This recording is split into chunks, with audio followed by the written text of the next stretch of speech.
On Thursday, February 5th, 2015, we responded to a call on the 200 block of McKerrell Way S.E.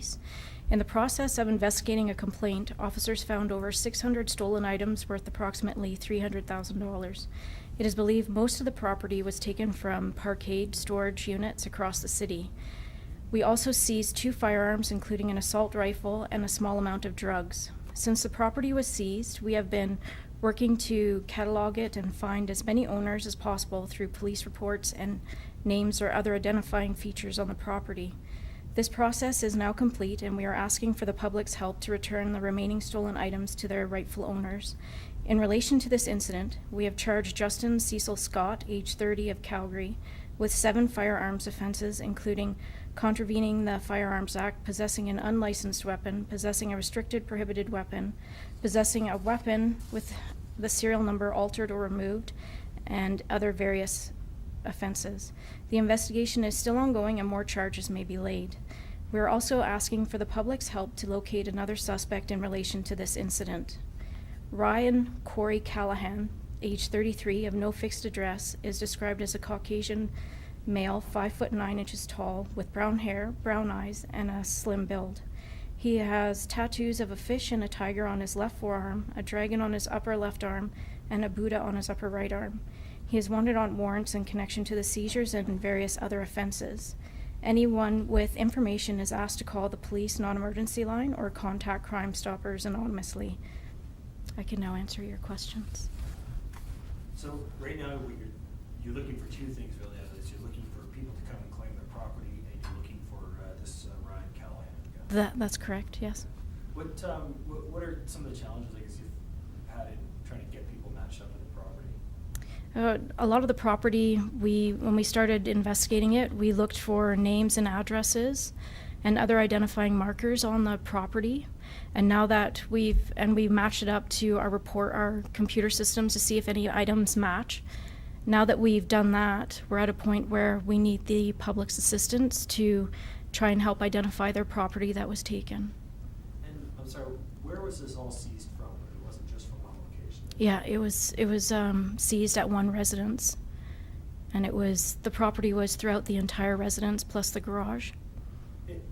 Normally when I think of property theft, I think of somebody who's trying to feed an addiction and they're just trying to take something and get it turned into drugs as fast as they can.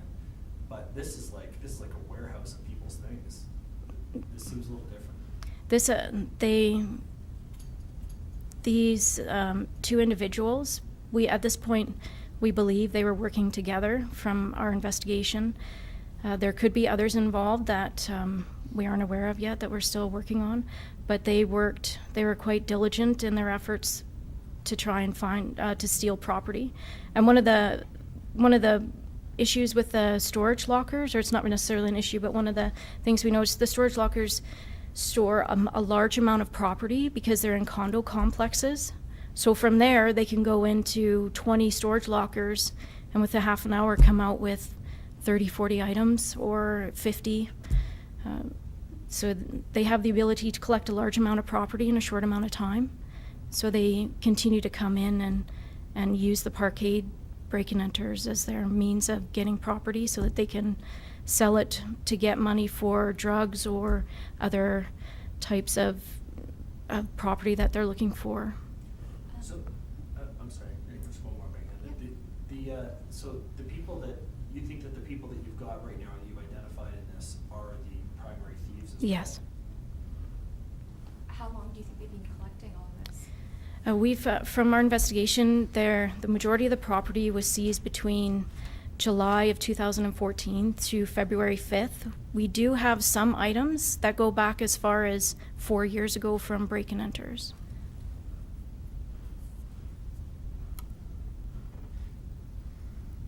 So what's the process now in trying to reunite this stuff with their owners?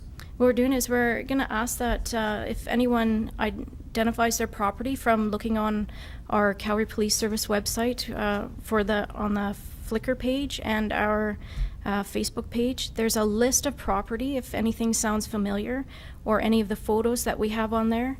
If they can take a look at that and then contact the 8 District office, it'll be 403-428-6800 is the phone number, and Constable Pelagi and I were the 8 District Break and Enter team. Will be able to assist them from there on how to retrieve their property or take a look at it. Do you think anything has already been sold, or has anybody come forward saying they bought this kind of sketchy? At this point, we haven't anybody come forward for this file as far as property that they believe has been stolen. We did retrieve some property that was taken to a pawn shop and a gold shop that they had already pawned. And when one of them was arrested, he was attempting to load the car to take some other items to pawn. And when people do contact us, we ask that they not contact the non-emergency line, just to contact us so that our communications can focus on calls to service, and the phone lines won't be tied up for the property. So sorry, what number do you want them to call? Our 403-428-6800. That would be the best number. And that's where they have property claims. That's not for the that- property. not you know where Callahan is. Yeah. Yeah, 2 different issues. Yeah. And I'm sorry, I'm sure you went over this, but I just didn't catch it. When was the bust of this stuff? When did you actually seize this stuff? We started seizing it on February 6th. The incident started on February 5th. And what was the initial call? Why did you go to that residence in the first place? I don't know if you already said that. We attended for a domestic dispute. So when you started on February 5th, was that the time where you saw this guy loading items into the car?